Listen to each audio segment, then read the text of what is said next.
I'm going to share with you the 10 keys to unlock what I call your quick brain. Right? These are the 10 things scientifically proven to help you be faster, smarter, and better, to optimize your brain health and your fitness.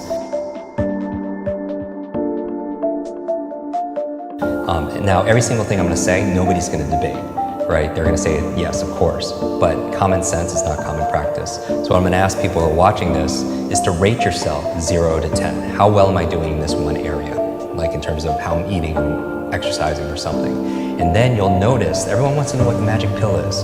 There's no magic memory pill, there are magic memory processes, right? If everyone wants to know the one silver bullet, you have to do all of these things because that's what falls within the focal point. Meaning the 80-20 rule, the 20% that gives you 80% of the results and the rewards.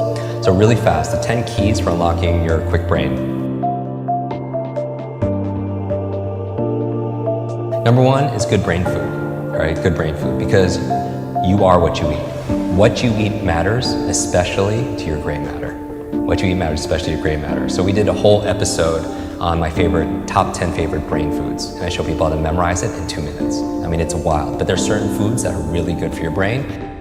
Blueberries is like, I call them brain berries, and avocados and the good fats and all of them. So there's 10 of them that I recommend.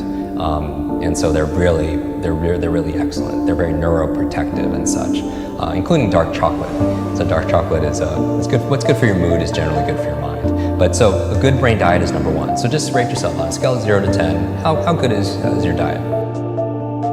All right, number 2 is killing ants. Automatic negative thoughts, your self-talk. And people get so addicted to these things like, complaining and whatever you're rehearsing, you're literally rewiring your brain to get more of that. It's not law of attraction, there's a law of action that's going on, that makes it, because all behavior is belief driven. And so you're wiring your brains to be really rehearsing those things. That's why they say a fearful person dies 1,000 times, like a coward dies 1,000 times in their mind, and like a brave person dies just once. Because every time you're rehearsing, oh, I'm scared of public speaking, you do it over and over again, not only do you get the fear of it every single time, because your mind doesn't know the difference between something you vividly imagine and something that's real. Literally, if you were to put on a brain sensing device, the same parts of your brain that would light up if a dog walked in, you see what parts of your brain lights up, and if you imagine that dog walking in, the same exact parts of your brain will light up.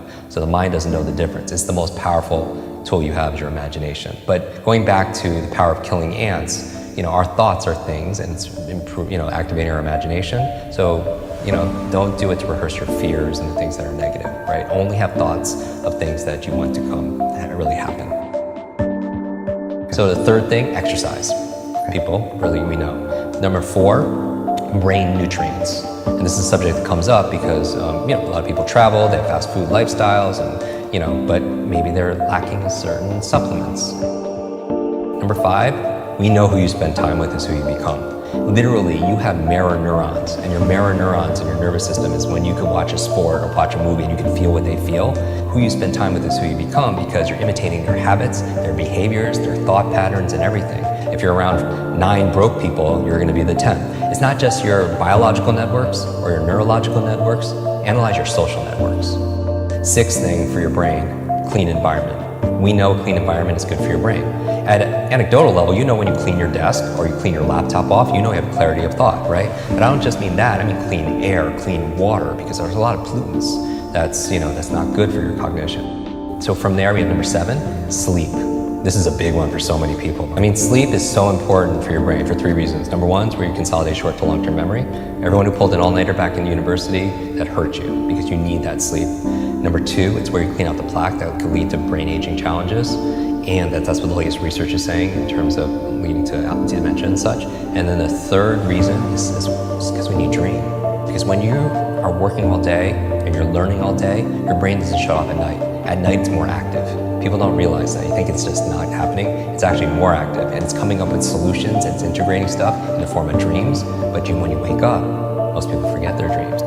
Number 8 is brain protection. I work with a lot of athletes, high-performer athletes. Concussions are a big deal, right? And I've had a number of TBIs, traumatic brain injuries. But not just that, I did a whole episode on electromagnetic fields. And I read recently that 90% of kids sleep with their phones underneath their pillows. And then finally, 9 and 10, 9th key to keeping your brain alive is new learnings, right? The neurogenesis, neuroplasticity means neurogenesis, you could create new brain cells the day you die. Science never thought that.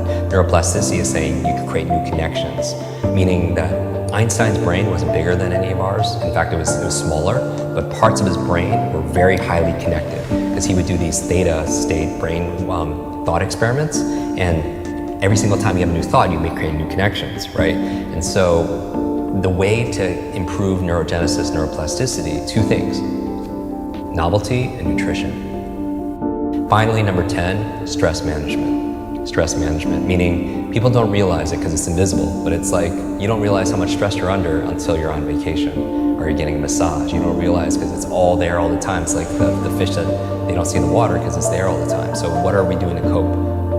Meditation, relaxation, massage, yoga, whatever it is to get so stressed.